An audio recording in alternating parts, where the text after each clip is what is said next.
Insan Harapan, insan yang diharapkan oleh umat, kan nama yayasannya Yayasan Insan Harapan Umat ya. Jadi mendidik insan-insan yang diharapkan oleh umat gitu.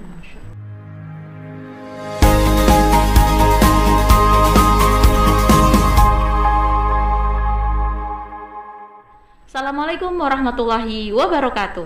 Kembali lagi di Blue Zone Podcast SMP IT Insan Harapan. Ridho Allah, dunia bahagia, akhirat surga.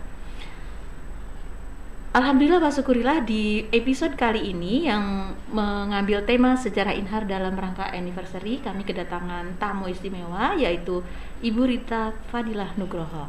Assalamualaikum Ibu Rita. Waalaikumsalam warahmatullahi wabarakatuh. Apa kabar Ibu? Lama sekali tak jumpa. Lama sekali ya. Iya. Alhamdulillah. Luar biasa, tetap semangat. Allahu Akbar. Masya Allah, itu yang luar biasa yang tetap diingat selama dari ada Inhar sampai hari ini. Alhamdulillah masih kita ingat selalu. Semangat. Terima kasih kepada Ibu Rita kami ucapkan atas kehadirannya di episode kali ini di Blue Zone Podcast SMP IT Insan Harapan. Jadi alhamdulillah beberapa bulan kemarin ada terbit Blue Zone, Bu. Jadi ini adalah insya Allah mudah-mudahan menyampaikan informasi yang valid dan akurat dari sumbernya yang keren-keren ya. Jadi hari ini Ibu didaulat ke sini untuk menceritakan bagaimana sejarah Inhar, karena Ibu tahu banyak tentang SMP IT Insan Harapan. Jadi teman-teman semua, Ibu Rita Fadilah Nugroho ini adalah salah satu di antara sekian banyak yang mendirikan dan mengembangkan SMP IT Insan Harapan ya. Beliau pertama masuk ke sini selain sebagai pendiri juga sebagai psikolog sekolah dan juga diberikan amanah sebagai wakil kepala sekolah. Kemudian pada tahun kedua yaitu tahun 2005 dan 2006 sampai 2013-2014 ya. Ibu Rita ini mengawal SMP IT Insan Harapan dengan amanah sebagai kepala sekolah. Dulu dari yang hanya satu kelas, alhamdulillah berkat rahmat Allah di bawah bimbingannya Ibu Rita, maka sekolah ini berkembang dari satu kelas menjadi 12 kelas. Nah, lebih jauh bagaimana sejarah Inhar kita akan gali lebih luas lagi dengan narasumber Ibu Rita. Baik Ibu, mungkin ada beberapa pertanyaan yang ingin kami tanyakan. Yang pertama, seperti apa Ibu awal berdirinya Inhar ini sehingga Inhar ini berwujud seperti sekarang gitu? Boleh diceritakan Bu? Ya, sebelumnya saya berterima kasih atas undangan ini.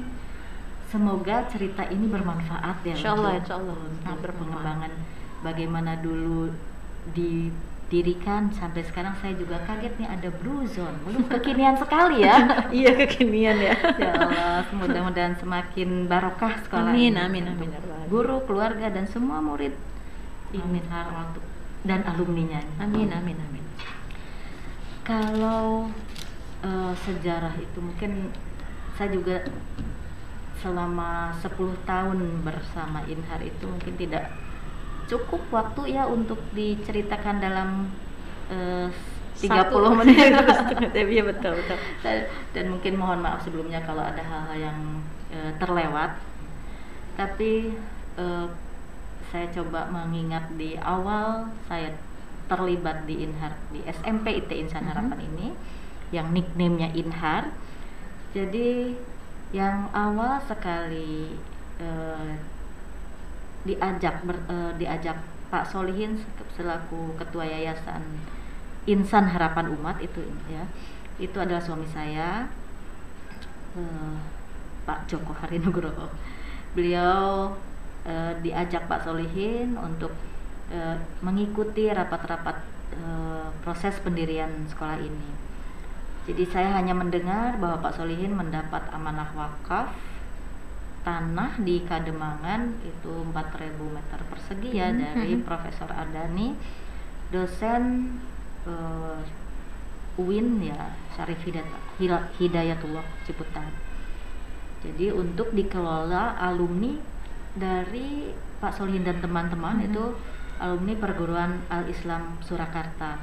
Nah, itu ya saya cuma mendengar saja. Jadi ada wakaf di Kademangan seperti itu dan akan dikelola oleh alumni.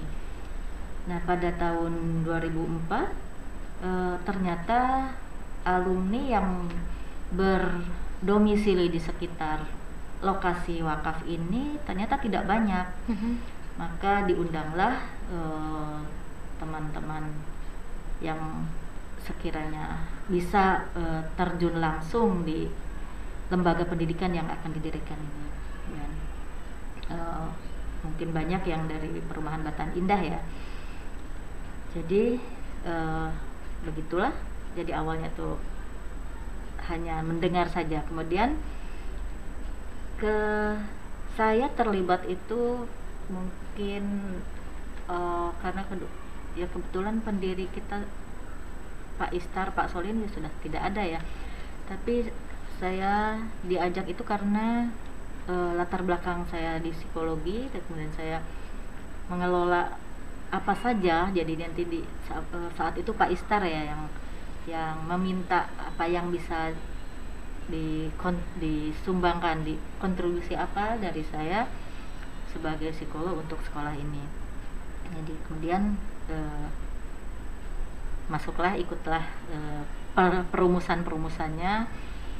Dan sebetulnya yang paling sangat saya berkesan adalah pewakafnya itu seorang profesor, dosen UIN yang bukanlah orang yang serba ada gitu. Beliau sangat bersahaja, dan itu membuat kayaknya insya Allah berkah lah sekolah ini untuk beliau dan keluarganya. Jadi saya terkesannya di situ. Dan Pak Solihin pun luar biasa. Beliau seorang tokoh masyarakat di Masjid Perumahan Batan Indah, Masjid Daratul Mutmainah. Beliau tuh sebagai penengah, maksudnya beliau menerima berhubungan baik dengan berbagai kalangan di kalangan, maksudnya kan di Islam itu ada banyak organisasi, golongan gitu. Beliau sangat sangat sebagai pemersatu lah. Jadi saya juga terlibat itu karena ingin membantu Pak Solihin mewujudkan sekolah ini. Jadi itu. Kemudian yang cukup menarik lagi adalah moto dari SMP ITN Insan Harapan ini adalah berakhlakul karimah, berwawasan teknologi, dan berpikir global. Nah, ini yang utama ini dalam suatu gerakan pendidikan atau pengelolaan pendidikan adalah memang akhlakul karimah ini. Jadi itu yang akhirnya saya saya insya Allah bisa membantu seminim saya yang saya bisa gitu. Masya Allah, luar biasa Bu. Amin.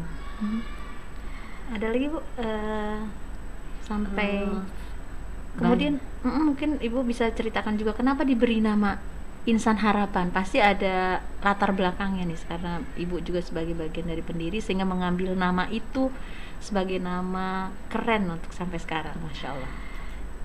Ya, saya tidak mendengar langsung ya, karena saya masuk sudah namanya sudah jadi SMP Insan Harapan. Ya.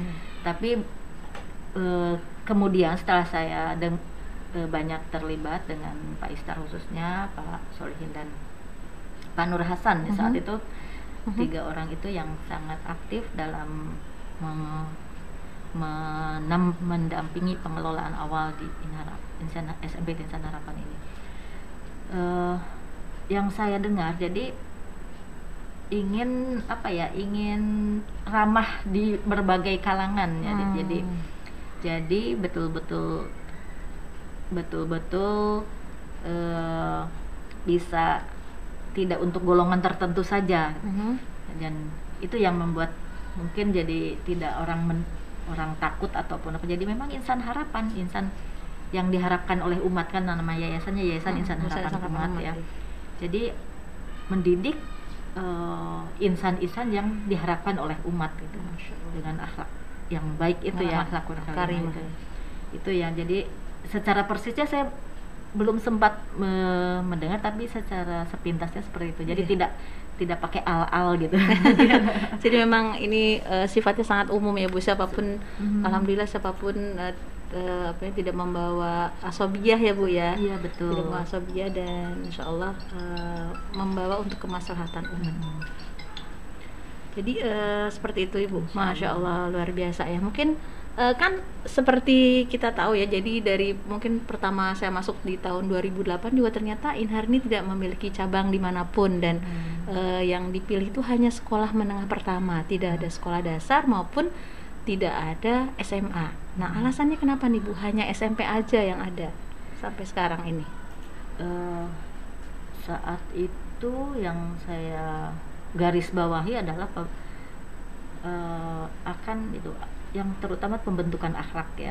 Nah itu pembentukan akhlak, kalau yang masalah keilmuan mah insya Allah bisa ya. Nah ini memang idealnya tuh dari awal ya, dari awal. Kalau pembentukan akhlak dari misalnya prasekolah, kemudian TK, SD, nah itu yang paling awal, itu yang idealnya. Tapi sehubungan, bukan, kita melihat bahwa di sekitar desa Kademangan ini, kalau dulu namanya desa, sekarang kelurahan ya. Kelurahan sekarang karena udah kota. Udah kota, dulu masih Kabupaten Tangerang. Betul. Ya. Jadi di desa, masih desa saya sebutkan, desa Kademangan ini tidak, maksud saya sudah banyak sekolah Islam yang bagus. Jadi kayaknya sudah cukuplah kebutuhan masyarakat untuk tingkat SD. Nah, kalau memang ingin membentuk pendidikan, mengelola, membentuk akhlak melalui pendidikan ini, yang realistisnya kalau SD sudah tidak perlu lah ya, sudah banyak yang menangani. Kemudian sempat juga sebenarnya SMA. Nah, SMA ini kita modalnya apa gitu kan, baru merintis dan harus terjamin bisa masuk perguruan tinggi yang baik gitu. Kemudian secara akhlak juga itu akan sulit karena sudah rada terbentuk. Kalau misalnya kayak agar-agar gitu, udah jadi masuk cetakan ya?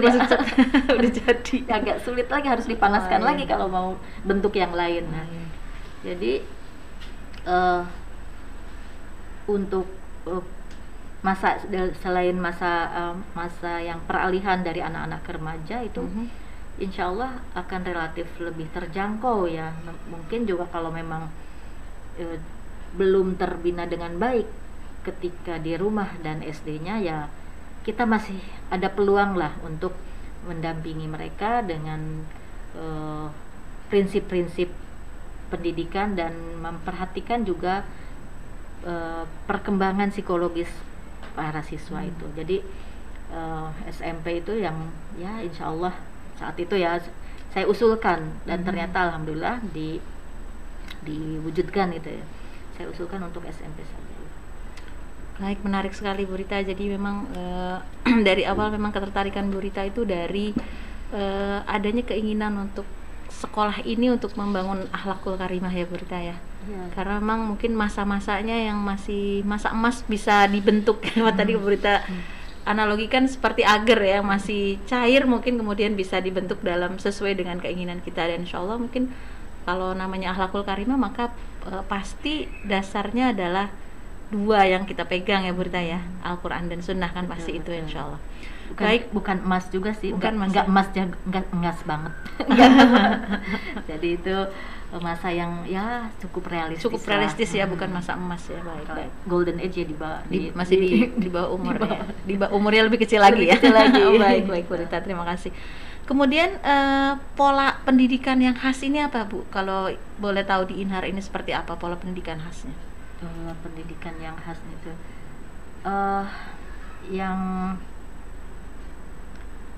yang saya jadi saya juga kan tidak dari awal banget, tapi yang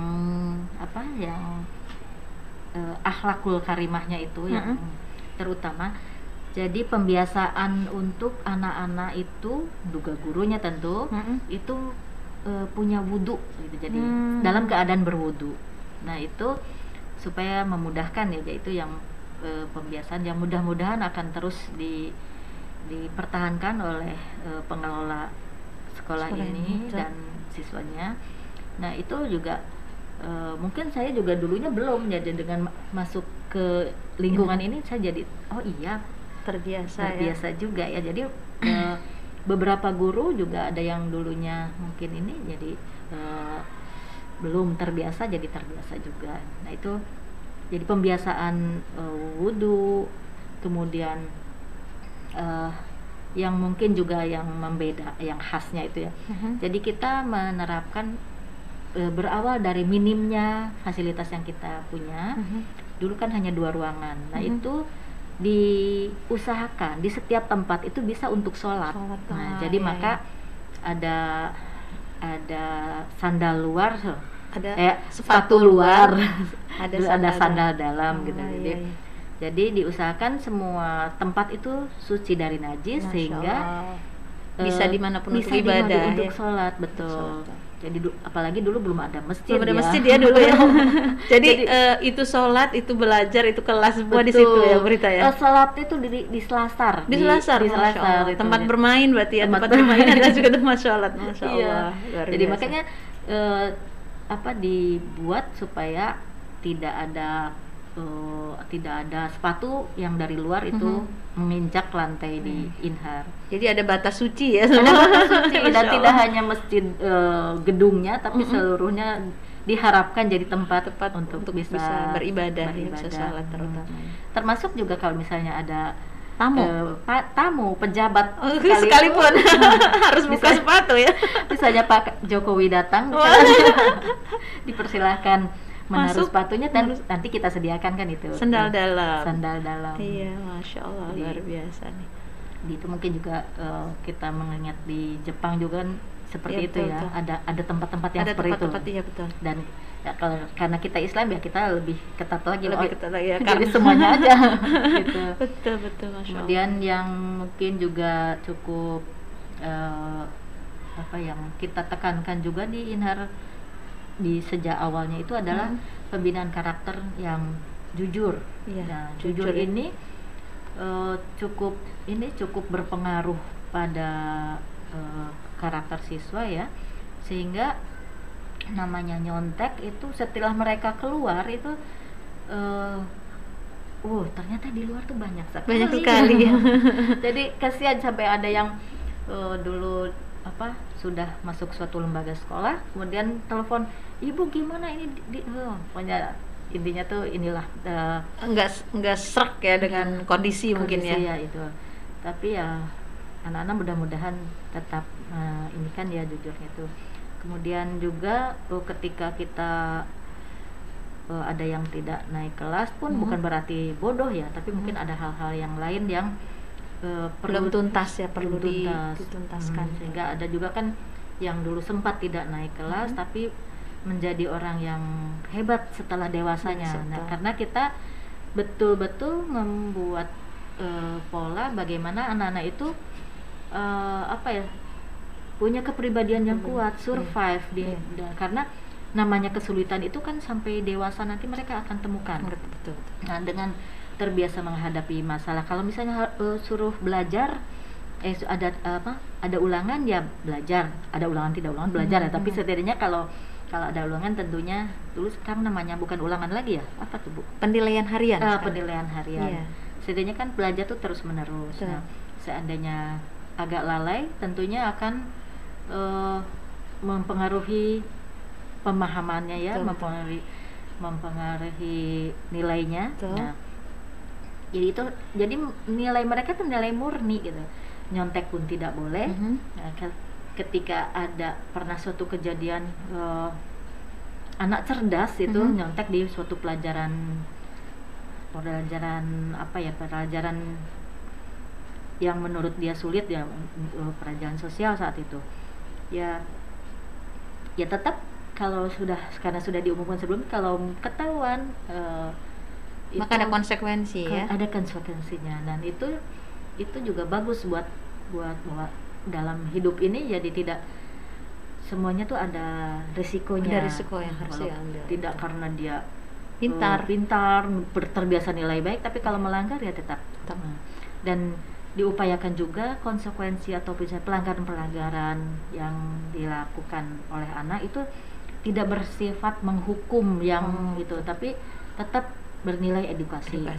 Termasuk penyampaian guru dalam menyampaikan sanksi-sanksinya tidak dengan mata melotot. Tidak dengan mata melotot.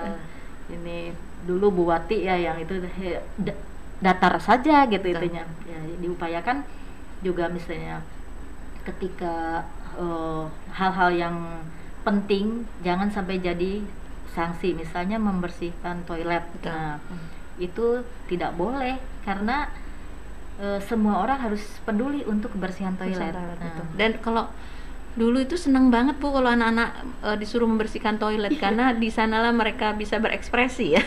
Bermain air. Bermain air, betul. Tapi orang tuanya protes tapi anaknya senang. Nah, orang tuanya protes, kok anak saya disuruh bersihin toilet gitu di sekolah, padahal di rumah nggak pernah, tapi ternyata anaknya malah bahagia kalau disuruh bersihin toilet gitu. Jadi, dulu itu ya. Itu justru saya terinspirasinya di Jepang ya. Oh gitu. Ya malah anak SD kan mereka tuh. Anak SD udah anak SD ada bagian jadi mereka selain toilet juga kelas yang kelas udah biasa ya. Itu yang jadi kalau di Jepang sampai ada apa istilahnya Dewi Toilet ya. Oh gitu. ada lagunya.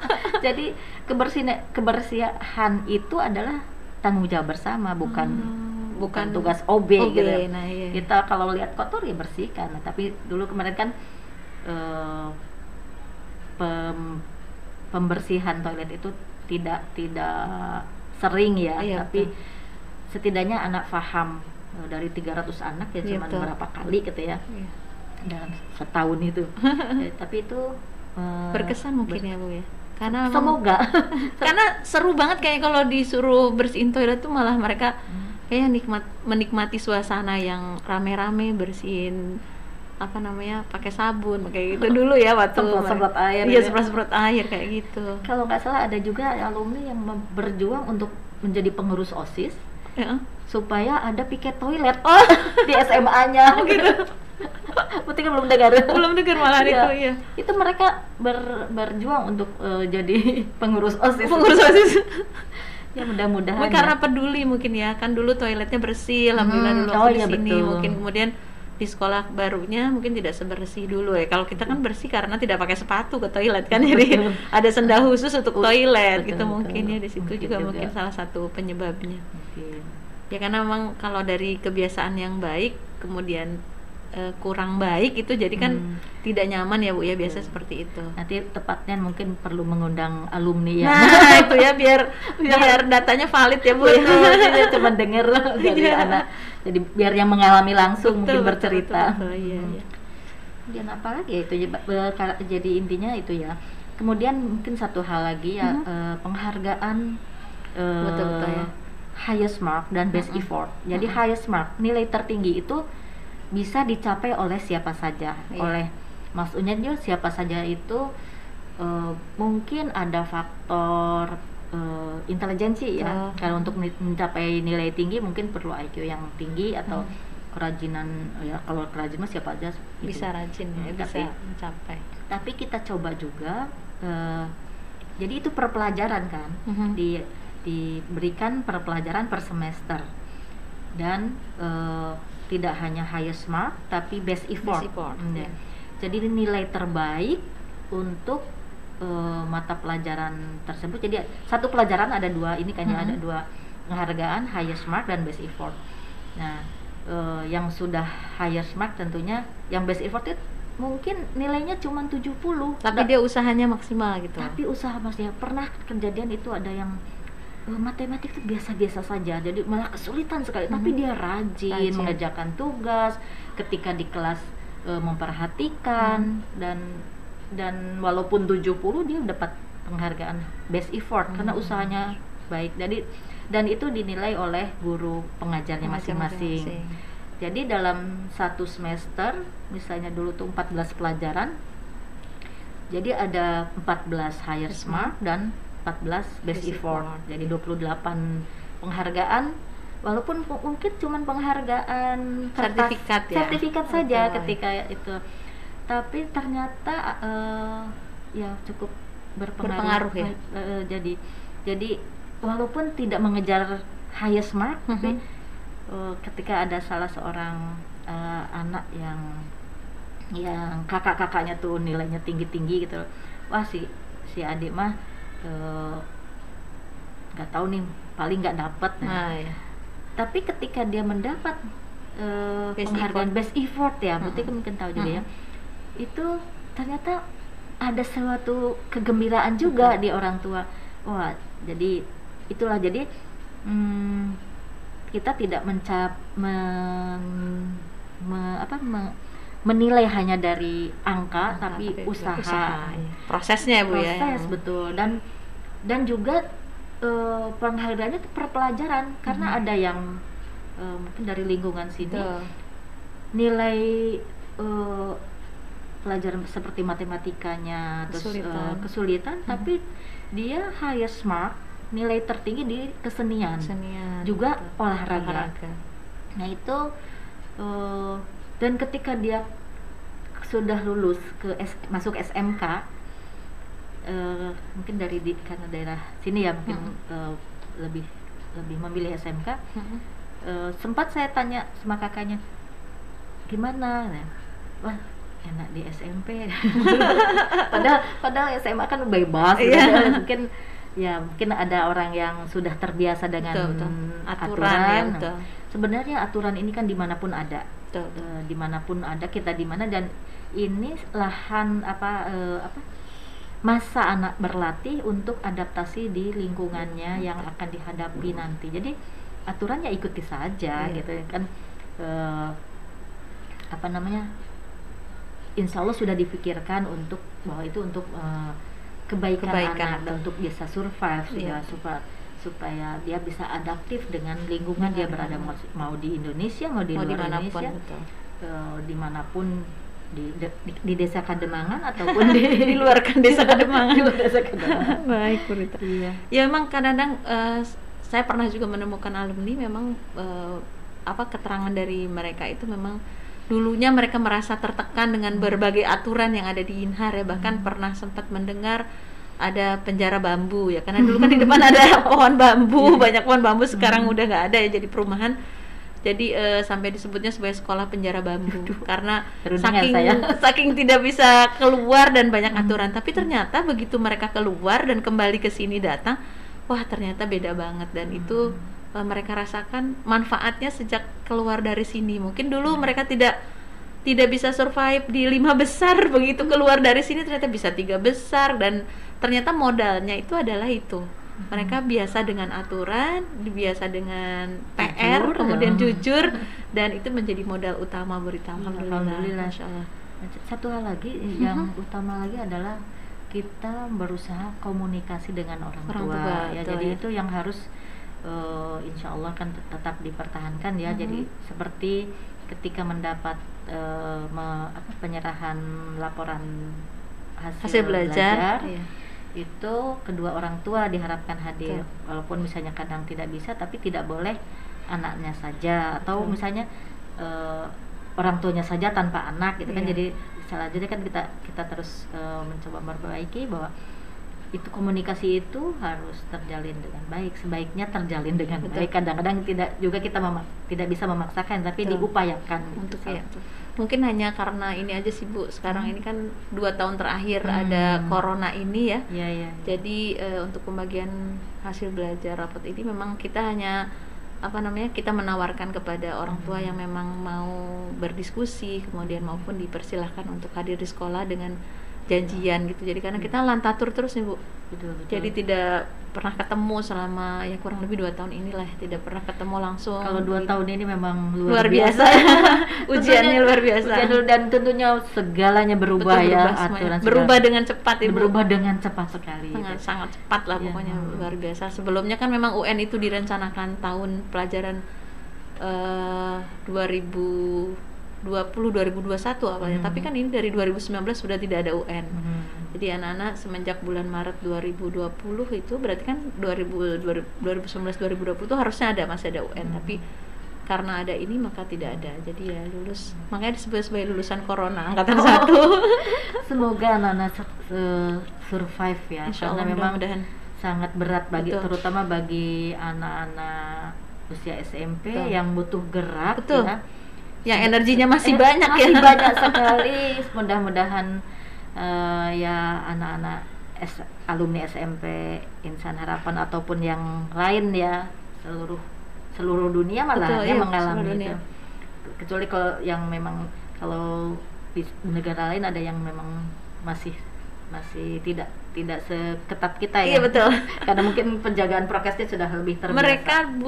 Kita kan bulan Maret April itu baru mulai 2020 ya Bu ya waktu itu. Mereka udah ada, kita siswa pindahan dari Jepang itu, mereka udah masuk bulan Maret itu. Padahal kita baru mulai di sini. Iya. Di cuman bulan Mei mereka udah masuk, berarti Maret April aja hanya 2 bulan. Nah, kita 2 tahun, Bu. Iya. Jadi luar biasa memang ininya perbedaan jauhnya, dan kita terdampak banget ya di Indonesia ini, luar biasa. Ya mudah-mudahan aja hikmahnya besar bagi Amin, kita, amin. dan ya selain usaha, doa aja mungkin ya. Ya memang harus dihadapi ya Bu ya. Betul karena ini banyak, selain hal kesulitan juga banyak sekali hikmah-hikmah yang bisa kita ambil ya. Jadi kedekatan orang tua dan anak seharusnya dimanfaatkan betul. Jadi tanggung jawab ini adalah tanggung jawab pendidikan anak, ada sebetulnya kan orang tua. Betul. Kita dari sekolah hanya membantu ya. Jadi makanya kerjasama orang tua dan sekolah itu harus tetap terjalin dengan baik ya. Info dari sekolah, ada sesuatu masalah diinfokan ke orang tua. Orang tua juga ketika ada di rumah melihat sesuatu diinfokan ke sekolah. Dan itu alhamdulillah ya, jadi kita juga menanamkan kontrol sosial, sehingga ketika ada temannya yang melakukan hal-hal yang tidak benar, selalu kita dapat info ya, walaupun tidak melihat sendiri. Dan udah kayak kita udah dibilangnya kayak punya apa namanya itu, yang suka nyari-nyari info. Intel ya. Inar punya Intel.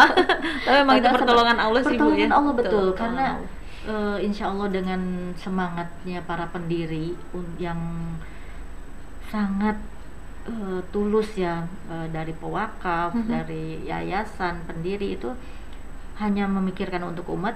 Jadi kan yang khasnya itu kan yayasan ini tidak mencari mencari keuntungan kan. Mendirikan sekolah bukan untuk mencari keuntungan, tapi kembali semua biaya itu kembali ke pengelolaan sekolah, ke siswa, dan ya proses pengelolaannya itu. Begitu, baik Ibu. Tadi berbicara pendiri, boleh diulang Ibu, pendiri seperti Inar ini siapa aja nih Bu? Kalau di akte pendirian itu banyak ya, mungkin saya hanya berkomunikasi dengan terutama 3 orang ya. Pak Nur Hasan ya, beliau alumni ITB ya. Kemudian Pak Istar Abadi, beliau dari STAN. Kemudian Pak Solihin dari UNS ya, ekonomi. Nah, bukan kebetulan ya, Allah mentakdirkan kita kehilangan semuanya. Termasuk saya sangat kehilangan ketiga orang yang membersamai saya selama 10 tahun mengelolain hari ini. Walaupun dari jarak jauh, saya selalu konsultasi, selalu komunikasi dengan beliau-beliau dan melaporkan segala apa yang terjadi di sini. Sehingga pernah suatu ketika kan saya dengan Pak Solihin ya mencari dana lah, apalah, jadi itu akhirnya jalan, sekolah ini jalan sampai suatu ketika Pak Istar sama Pak Nur Hasan, udah sekarang nggak usah ini aja, nggak usah ada yayasan, sekolah aja. Terus saya ya nggak bisa, Dinas Pendidikan Nasional saat itu ya, sekarang namanya apa, Dikbud lagi ya. Iya betul, balik seperti dulu. Dulu nggak usah ada yayasan karena ini udah jalan sendiri katanya. Oh nggak bisa, tapi ya saya berharap dulu itu tetap ada komunikasi, dan saya sangat menghargai ketulusan beliau-beliau. Semoga tetap Yayasan Insan Harapan Umat juga membersamai, karena pertolongan itu dari Allah. Betul. Ya. Jadi saya ingat Pak Solihin sering menyampaikan, eh, beliau berdoa, datangkanlah orang-orang yang bisa menolong Inhar lah, intinya seperti itu. Jadi doanya beliau sehingga siapa aja, saya teman-teman saya yang punya link termasuk juga dana ataupun info-info, ya itu pertolongan Allah semua. Gitu, insyaallah. Baik Ibu, luar biasa ya. Saya merinding saya kalau mengingat mungkin masa lalu yang masa-masa sulit ya Bu ya, bagaimana mengembangkan sekolah ini sehingga menjadi besar, dan tentunya hanya dengan pertolongan Allah itu ya. Sekolah ini bisa berkembang, Masya Allah, dari satu kelas terus bertahap sehingga akhirnya menjadi 12 kelas sampai saat ini. Mudah-mudahan ke depan mungkin bisa lebih banyak lagi dari itu, sehingga kita bisa banyak menampung ya orang tua yang kebutuhan orang tua yang ingin menitipkan bersama-sama membesarkan dan membimbing mendampingi anak-anaknya di sini. Baik Ibu, kalau dulu mungkin boleh cerita Bu, misi Inhar sejak awal berdiri itu seperti apa Bu? Apakah ada perkembangan atau perubahan nggak selama Ibu dari awal ini? Sepertinya masih sama ya. Sama. Yang sekarang ada dirubah nggak? Menjadikan sekolah sebagai pusat rujukan kalau sekarang Bu, visinya masih seperti itu ya Bu? Dulu, ya. Ya. Nah itu juga yang terutama Pak Istar yang sering menyampaikan itu. Jadi sekolah ini harus sebagai sekolah rujukan. Nah itu maksudnya gimana ya Bu? Jadi, sebagai rujukan tuh? Jadi saya menerjemahkannya itu, jadi sekolah ini harus unggul, misalnya harus unggul dalam arti siswanya berprestasi, berakhlak baik, dan terutama itu aja, berprestasi dan berakhlak baik ya. Sehingga apa yang membuat unggul ya sejak awal kan kita mau punya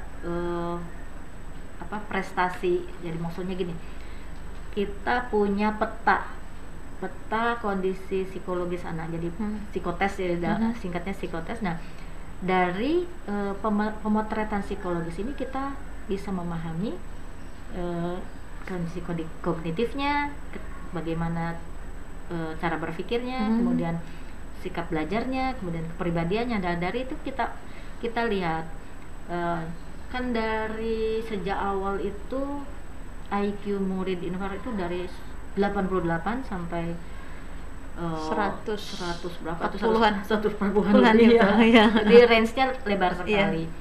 Nah, angkatan pertama itu ada 15 orang. Nah, 15 itu ya harus diperlakukan sesuai kondisi anak tersebut ya. Jadi ada anak fast learner, jadi ada anak yang biasa-biasa, ada yang slowly ya, ada lembut langkahnya. Nah itu kita bagi 4 kelompok dengan jadi selain pembelajaran biasa kayak istilahnya pemantapan ya, pemantapan itu kita bagi 4 kelompok sehingga guru yang mengajar itu menyesuaikan dengan kecepatan belajar masing-masing. Jadi tantangannya masing-masing. Sehingga dengan cara itu alhamdulillah anak-anak bisa lulus kan, dan ini lulusnya itu jujur gitu ya. Nah, itu lulusnya bersih, tidak abu-abu. Masya Allah. Jadi lulusnya itu memang hasil karya mereka, dan yang cukup surprise juga itu anak-anak dari 15 itu 3 orang mendapatkan nilai 10 di matematika. Masya Allah, itu tahun pertama ya. Tahun pertama, jadi sangat kita bersyukur ya untuk pertolongan Allah itu, sehingga dengan segala keterbatasan yang kita miliki, alhamdulillah anak-anak bisa melanjutkan di sekolah lanjutannya yang sesuai harapan dan yang cukup baiklah insyaallah. Dan ya itu, dan anak-anak yang tidak cepat belajar pun ya tetap didampingi, jadi yang minimal mereka bisa lulus, dan alhamdulillah lulus dengan bersih ya Bu ya. bersih. Alhamdulillah kita pertahanan dari awal. Betul. Anak-anak lulus dengan bersih. Walaupun sekarang mungkin tidak ada UN, tapi ya, keseharian tentunya akan ada penilaian ya. Jadi bagaimana anak itu mengerjakan itu atas kemampuan mereka sendiri, bukan hasil Nyontek ya. nyontek ataupun dibantu yang lain, mudah-mudahan ya. Wah, seru sekali nih Bu Ritani ya. Jadi memang Tadi tuh moto ya, ya visi dan misi ya. ya sekolah rujukan itu. Jadi Iya. intinya gitu. Jadi kita berusaha menghadirkan juga berbagai kegiatan yang cukup bermanfaat ya. Sekolah rujukan kan harus menarik gitu ya. Iya. Jadi sistemnya walaupun mungkin rujukan saya tidak tahu persis apa ya, tapi setidaknya saya menerjemahkan sebagai sekolah yang menarik, menyenangkan, berprestasi, berakhlak baik gitu. Nah, salah satunya juga dengan menghadirkan berbagai vitamin belajar berupa ekstrakurikuler. Betul. Nah, pertama yang mungkin cukup jarang itu adalah ketika ada robotika. Nah, kita kan sekolah di desa gitu, jadi dengan dana terbatas, SDM terbatas. Alhamdulillah kita bisa meminta bantuan salah seorang dosen robotika untuk menjadi dosen SMP. Masya Allah. Dan itu adalah Pak Hari Joko. Pak Hari Joko Nugroho, Masya Allah. Ahli robotika Indonesia, jangan salah, Masya Allah. Bukan ahli. Pernah mengajar robotika untuk tingkat mahasiswa. Dan itu alhamdulillah anak-anak ikutan antusias ya, sampai akhirnya dilanjutkan oleh Pak Aji ya. Betul, Pak Aji. Dan udah sampai ke mana-mana Bu, menjuarai tingkat internasional ya, di Thailand, di Malaysia. Alhamdulillah. Itu saya juga alhamdulillah. Intinya tuh anak itu senang untuk sekolah. Ya. Jadi melalui melalui ekskul. Nah, terutama juga sebagai sekolah Islam itu ada kegiatan yang disunahkan. Kalau berkuda kayaknya belum ada tempatnya. Memanah yang sudah ada. Memanah ya. Memanah udah. Itu juga tidak sengaja. Jadi bagaimana caranya? Jadi Allah menghadirkan orang-orang secara ya kadang-kadang tidak terduga. Iya. Saat itu saya ngobrol dengan salah satu orang tua. Dia cerita tentang olahraga. Ternyata beliau itu guru panahan. Alhamdulillah langsung dilamar jadi guru. Dan itu sangat bermanfaat untuk anak, terutama untuk konsentrasi ya. Jadi anak yang dulunya sulit konsentrasi itu alhamdulillah. Dan peminatnya banyak Bu. Peminatnya banyak dulu ya? Waktu sebelum Covid ini termasuk ekskul pilihan favorit ya, karena lebih dari 30 gitu. Jadi bisa 2 hari untuk dalam 1 minggu, karena kan alatnya sedikit ya. Betul. Kalau nggak salah ada 3 atau 4 alat itu, kemudian anaknya banyak sehingga dua kali. Dan itu bagus ya untuk proses pengelolaan untuk psikologis anak ya, konsentrasi. Betul. Ya alhamdulillah. Salah satu itu jadi angklung juga angklung, kan. Ya. Jadi angklung itu adalah salah satu budaya yang ketika kan katanya berpikir global. Global itu saya artikan anak-anak itu tidak hanya pikirannya dia berada di desa Kademangan saja, tidak hanya di Tangerang Selatan saja, tapi kemanapun dia bisa berbicara. Salah satunya yang universal itu adalah musik angklung. Dan alhamdulillah sampai kemana gitu ya, udah mendunia ya. Angklung itu kan memang jadi warisan budaya Nusantara ya. Kemudian juga selain itu juga ketika ada tawaran untuk ekstrakurikuler itu ada beberapa pilihan. Saat itu di Bandung, saat itu saya sama Pak Hari ya, pilih apa ya? Wah, kayaknya batik. Nah, batik juga kan budaya Indonesia yang sangat fenomenal ya, mendunia juga. Dan itu yang saya harapkan dengan ekskul yang bisa menjadi vitamin bagi anak-anak untuk semangat belajar. Jadi tidak terkungkung oleh aturan itu biasa aja, tinggal ikuti sudah. Jadi inti insya Allah akan membentuk mereka untuk menjadi manusia yang dengan akhlak yang baik dan mental yang tangguh gitu, untuk lebih mudah untuk hidup selanjutnya begitu. Baik, Bu Rita, Masya Allah, luar biasa ya.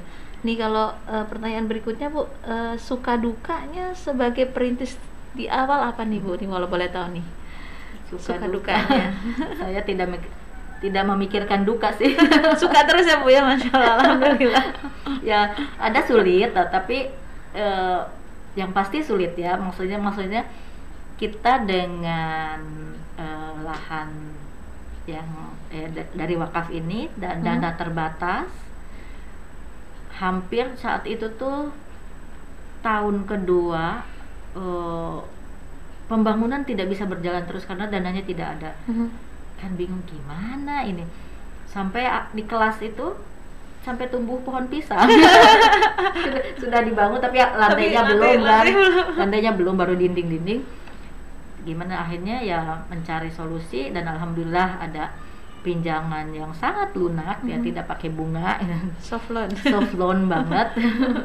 Kita coba membayar, dan termasuk ini juga di tawaran awal itu ada layar lebar kan. Aduh, gimana caranya orang tua pada nagih kan. Ketika saya ketempuhan katakan gitu, ya, alhamdulillah juga ada soft loan juga. Jadi kita menghindari pinjaman dari bank karena akan riba ya Bu ya. Kalau konvensional riba, tapi kalaupun ini kayaknya sulit deh kalau pengembaliannya tuh bisa jadi satu kelas lagi. Jadi itu saya berusaha untuk pakai kacamata kuda, maksudnya tuh tidak lihat. Jadi fokus ya Bu. Apa yang harus ini ada masalah apa, ayo selesaikan, ada masalah ayo selesaikan, gitu saja. Jadi sampai misalnya ada orang tua malam-malam telepon kehilangan anaknya nggak misalnya pergi gitu, ya saya terima selama saya melek. Selama saya masih bangun ya saya terima, termasuk juga jam berapa ketika kita mampu ya kita terima. Jadi diupayakan ya optimal dalam pelayanan ya Bu ya. Betul. Semoga bisa service of excellence. Pelayanan. Jadi ini kan sekolah ini kita kan pelayanan umat. Betul. Ya. Jadi dan sekolah ini alhamdulillah jadi milik umat ya. Jadi milik umat, dan yayasan juga tidak mencari keuntungan. Betul. Semua dana kembali ke orang tua dan siswa ya. Jadi insya Allah mudah-mudahan lebih berkah terus dengan amin. Keistiqomahan guru-guru, dan saya kagum guru-guru begitu sabar karena tidak mudah ya untuk konsisten dalam menegakkan aturan gitu, dalam apalagi bagaimana supaya kita untuk tidak matre gitu. Nah, itu. Jadi berharap kita semua karena Allah, kemudian insya Allah lah kalau kita berusaha sebaik-baiknya, rezeki dari mana saja insya Allah. Masya Allah, seru banget nih kalau udah cerita tentang suka dukanya Bu Rita ya. Ternyata Masya Allah ya, Bu Rita tidak pernah duka ya, suka semua yang ada. Alhamdulillah. Duka tapi dukanya udah lupa tuh. Ya mungkin sulit aja. Saya kan sering juga beradu pendapat lah terutama dengan yayasan ya. Betul. Tapi dalam rangka untuk kebaikan bersama, jadi tidak ada sesuatu yang membekas menyedihkan itu enggak. Semuanya ya, misalnya ketika saya berusaha melakukan yang terbaik, ada saja mungkin orang tua yang nggak paham, kok biayanya tinggi, ada ya itu biar aja, yang penting kita melakukan yang terbaik, melayani semaksimal mungkin yang kita mampu, itu aja. Jadi terutama ketika pas pembangunan ini memang cukup sulit ya, kita seruang gitu. Nah ketika tahun kedua mau tahun ketiga itu sempat juga banjir kan. Banjir ya, sampai ketika anak-anak belajar itu ada lagu-lagu kalau hujan Oh, datang. iya. lagu kodok. Kodok Konser. konser kodok. Konser kodok gitu ya. Iya, Masya Allah. Itu, dan sempat juga ketika sudah ada tahun angkatan kelima ya. Betul. Ketika sholat kalau nggak salah ya. Sholat batal karena mengalir air. Ya alhamdulillah, mudah-mudahan semakin bisa diatasi semua kendala fisik itu, dan ini ya mungkin juga semua kemungkinan yang halal kita dana-dana yang halal kita coba cari, yang soft loan ataupun yang hibah juga. Dari Al-Islam juga banyak itu, di awal-awal itu banyak memberikan sumbangan untuk operasional, karena hanya murid 15 gurunya banyak kan. Banyak ya. Masya Allah. Tidak mudah itu untuk operasional, tapi alhamdulillah, dan beberapa juga memang free betul-betul volunteer ya, jadi tidak ada salary gitu. Jadi, termasuk kepala sekolahnya. saat awal itu jadi dan itu juga memang saya kan berniat membantu ya, karena terkesan dengan pewakaf dan Pak Solihin itu yang luar biasa, betul-betul memikirkan umat ya. Jadi kalau ingat semuanya sudah pergi, Masya Allah. kita doakan ya Bu Tika, semoga menjadi amal jariah juga buat bagi beliau dan 3 orang yang membersamai saya itu sudah pergi kan. Dia mudah-mudahan ya Allah memberikan tempat mulia. Amin amin ya Allah. Itu Bu Tika. Masya Allah, Bu Rita luar biasa nih, Masya Allah.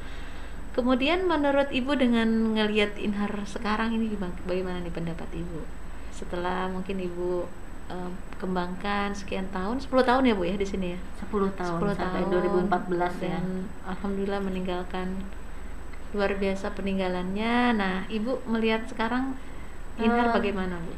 Saya Di mata Ibu ya, ikut senang gitu, karena kan saya harus kembali ke markas ya, ke profesi saya di psikologi. Jadi memang saya di sini juga sebenarnya saya selama 10 tahun ini sudah ada 3 kali berencana mundur gitu. Tapi saya siapa ya, dan alhamdulillah 2014 dipersiapkan betul, dan alhamdulillah ya bisa dilanjutkan Pak Wahyu dengan dan sekarang secara fisik bagus, dan kegiatannya juga lebih variatif, prestasinya terus ya. Jadi saya bersyukur, dan yang tetap saya harapkan adalah guru-guru kompak berusaha memang mendidik anak ya dengan hati gitu ya. Jadi insya Allah kalaupun ada kesulitan, mari kita saling bantu. Tentunya tidak semua kehidupan itu akan ada kita menemukan kesulitan, tapi insya Allah kita bisa saling bantu, kita bisa ada Allah, misalnya kalau kita buntu pun ada Allah yang menolong ya. Jadi intinya alhamdulillah banyak hal perbaikan yang jauh lebih maju ya, termasuk Blue Zone ini. Waktu saya wow kekinian sekali. Iya nih, Masya Allah nih tim IT-nya nih luar biasa nih. Tim anak-anak muda Bu Rita alhamdulillah, memfasilitasi Blue Zone ini untuk memberikan informasi sebanyak-banyaknya kepada halayak untuk lebih dalam lagi tahu tentang Inhar dan bagaimana sepak terjangnya dari dulu hingga kini. Dan mudah-mudahan bermanfaat. Jadi kita tidak mencari nama, walaupun rujukan itu kan ya udah berprestasi aja, baik-baik saja. Tapi mudah-mudahan kiprah para pendiri dan pengelolanya hingga sekarang itu membawa manfaat bagi umat ya. Dan berharap kita generasi muda kita yang meneruskan kehidupan ini menjadi pemimpin yang baik. Karena mungkin berapa tahun ke depan kan salah satu dari sekian pemimpin mudah-mudahan ada di situ ya, anak-anak Inhar, alumni Inhar. Setidaknya kan di level manapun pemimpin itu, mudah-mudahan mereka bisa banyak ya menjadi kuat dan Amin. membawa manfaat bagi sekitar. Alhamdulillah. Baik Bu Rita, kemudian apa yang membedakan Inhar dengan sekolah lain Ibu? Mungkin halayak juga pengen tahu ya, teman-teman pengen tahu di luar sana apa sih sebenarnya yang membedakan Inhar dengan sekolah lain itu? Kayaknya tuh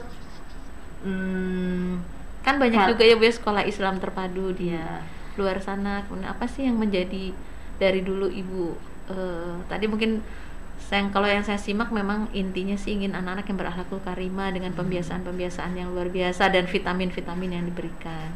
Nah mungkin lebih khusus vitamin lagi kegiatan iya.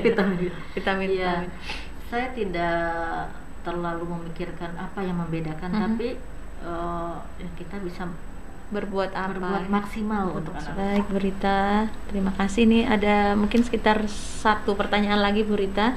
Ini kan kita dalam rangka anniversary Inhar ke-18 nih, apa harapan Ibu di Anniv ke-18 ini untuk kedepannya Inhar?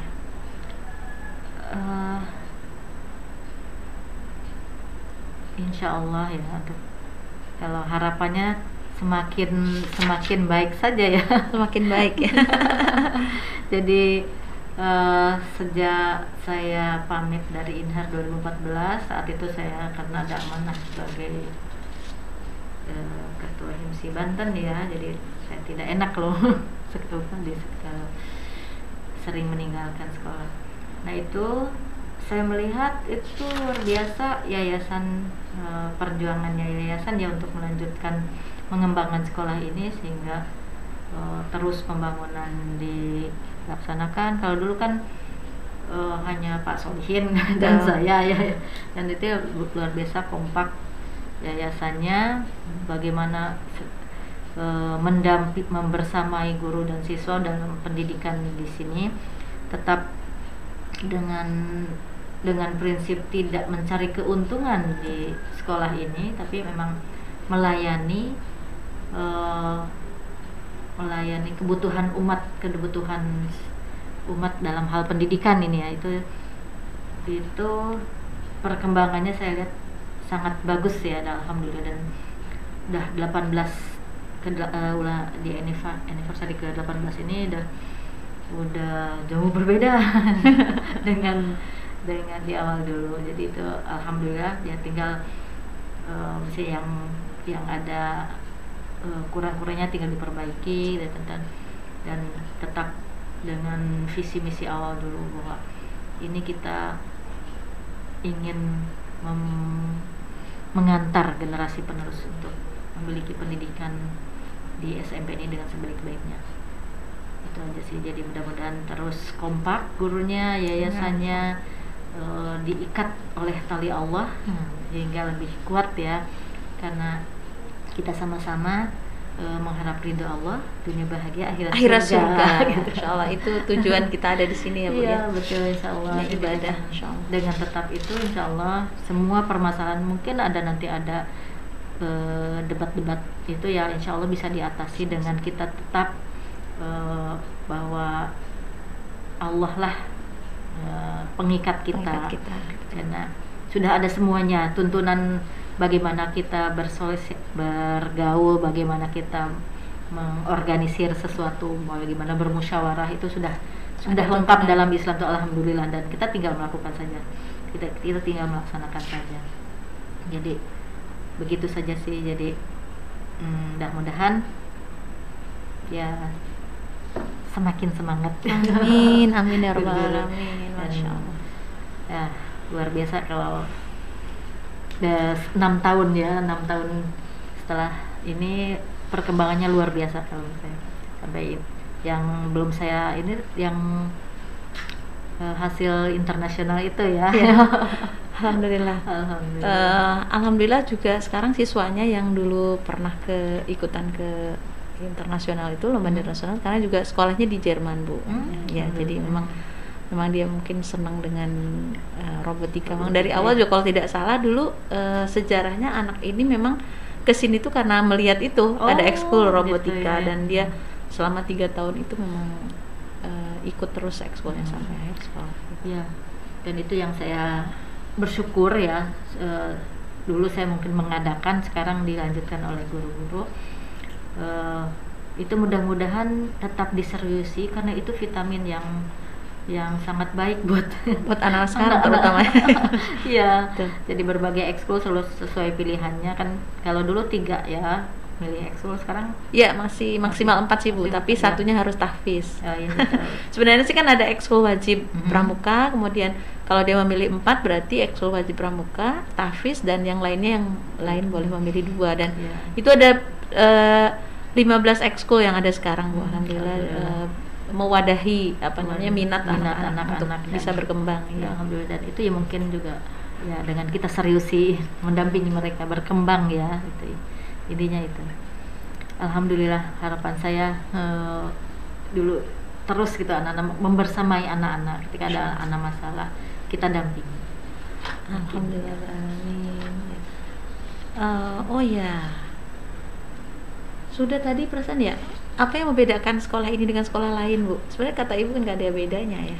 Bukan nggak ada bedanya. Apa tuh Bu?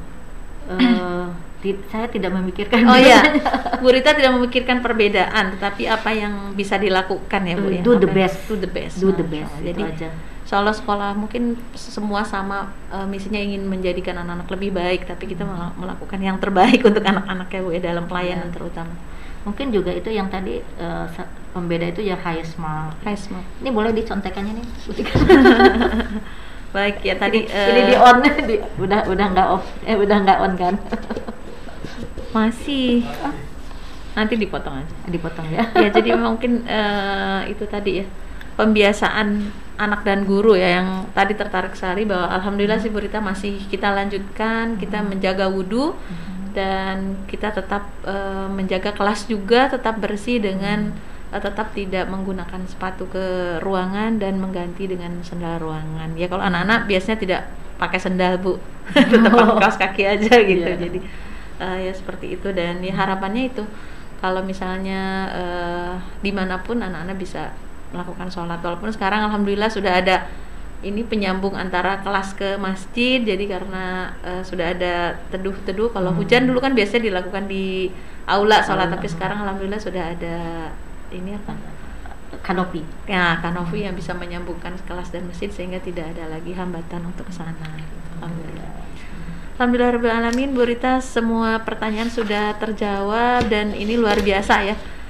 Kita bisa, walaupun masih banyak cerita yang belum tersampaikan ya. Kata Bu Rita 10 tahun itu tidak cukup diceritakan dalam waktu setengah sampai 1 jam ya, tapi alhamdulillah kita bisa menyelesaikan dalam waktu 1 jam, mungkin walaupun singkat. Nanti boleh kalau penasaran boleh tanya langsung ke Inhar dan kita ajak lagi untuk diskusi lebih panjang lagi ya.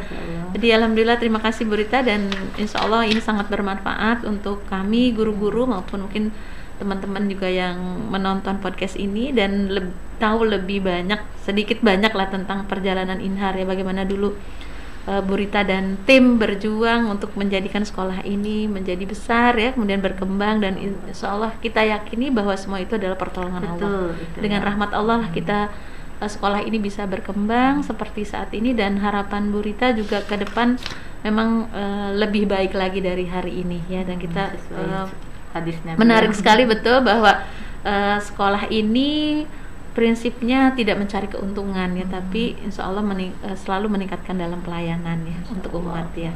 Dan tujuan kita adalah memang ingin sekali mengantarkan generasi penerus ini menjadi lebih baik ya, dengan tadi motonya yang luar biasa, berakhlakul kalimah, berwawasan teknologi dan berpikir global. Dan itu mungkin alhamdulillah ternyata kalau kita dulu mungkin tahun 2004 bercita-cita ingin IT-nya bagus, dan alhamdulillah sekarang begitu ada PJJ, alhamdulillah kita sudah biasa menggunakan. Jadi mudah-mudahan anak-anaknya juga ya, walaupun memang terkendala di sana sini tidak 100%, tapi sedikit banyak sudah mengenal apa itu Google Classroom, apa itu G-School kita ya, dan sebelumnya memang sudah terbiasa pakai. Jadi mudah-mudahan ya PJJ ini juga mungkin itu juga harapan orang tua segera berakhir ya, COVID ini segera berakhir dari Indonesia, dan anak-anak bisa belajar normal. Dan kami pun sebenarnya tidak nyaman Bu Rita dengan kondisi ini ya.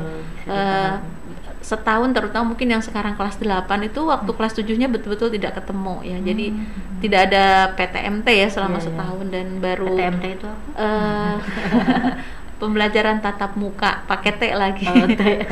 Pembelajaran tatap muka sementara. Jadi terbatas Bu, PTMT-nya terbatas, itu kita hanya 50% ke sekolah, kemudian 50% di rumah. Jadi guru juga tidak boleh jalan-jalan karena harus mengawal juga yang di rumah dengan Google Classroom-nya. Nah, tapi begitu baru berapa ya, pertemuan ke-12 kalau nggak salah, atau minggu ke-13 kita PTMT, ternyata juga qadarullah ada Omikron sehingga sekarang sudah PJJ lagi, pembelajaran jarak jauh. Dan ya seperti inilah, kita memang harus berjuang ya. Bukan hanya kita yang mengajar di sekolah, tapi juga orang tua memang harus berikhtiar semaksimal mungkin bagaimana agar semuanya bisa berjalan dengan baik. Dan insya Allah itu dengan prinsip bahwa selalu akan ada masalah, ya mari kita hadapi. Do the best. Masya Allah. Do the best. Di saat kapanpun, dimanapun ya. Allah menghadirkan apa, ya kita terima dan do the best. Insya Allah. Terima kasih banyak Bu Rita dan teman-teman semua yang telah menyimak podcast ini. Mudah-mudahan bermanfaat dan mudah-mudahan kita doakan ya tadi para pendiri kita yang sudah mendahului kita, mudah-mudahan karya mereka di sini menjadi amal jariahnya, dan mudah-mudahan juga kita bisa melanjutkan amanahnya ke depan sehingga Inhar bisa lebih baik lagi. Amin. Dan saya mohon maaf kalau ada hal yang salah, keliru ataupun kurang tepat dalam menyampaikan, dan pastinya masih banyak cerita ya. Betul. Insya Allah nanti kita sambung lagi ya Bu Rita. Jangan kapak untuk dipanggil lagi di sini Bu Rita. Iya, alhamdulillah, terima kasih. Mudah-mudahan mungkin ini perjalanan Inhar yang cukup luar biasa ini menjadi penyemangat juga buat kita. Ternyata Inhar yang tadinya hanya satu kemudian bisa berkembang ya, Masya Allah, alhamdulillah. Prosesnya yang luar biasa, dan mudah-mudahan Bu Rita juga alhamdulillah masih tetap menemani sebenarnya, walaupun tidak langsung ya, karena kita dalam proses seleksi siswa itu kita memang masih ada, lebih tepat itu ya, bukan seleksi ya, pemetaan. Pemeriksaan psikologis ya, betul. Untuk bekal ke depan pendidikan. Jadi untuk pengelolaan betul, di sekolah. Baik, sekali lagi jazakumullah khairan katsiran Bu Rita atas kehadirannya dan menyampaikan tentang sejarah Inhar, dan mudah-mudahan ini bermanfaat. Demikian podcast hari ini, semoga bermanfaat untuk semua. Terima kasih atas segala perhatiannya. Billahi taufiq wal hidayah. Wassalamualaikum warahmatullahi wabarakatuh. Sampai jumpa di lain kesempatan.